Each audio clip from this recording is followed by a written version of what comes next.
cero códigos.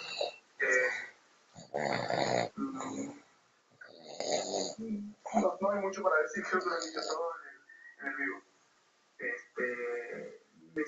Mi segundo voto es para Mary, porque no me entero, por favor, completo el nombre. Disculpame. Decime el nombre completo. Para Mariana. Ahora sí. Porque hemos tenido una muy buena semana, ha tenido actitudes que la verdad no me han gustado, si bien la quiero muchísimo, me llevo muy bien con ella, pero mi voto es por eso, ¿no? Porque había cosas que gracias a Dios ya hemos aclarado, pero que no me han gustado. Perfecto, muchísimas gracias. Chao, hasta luego.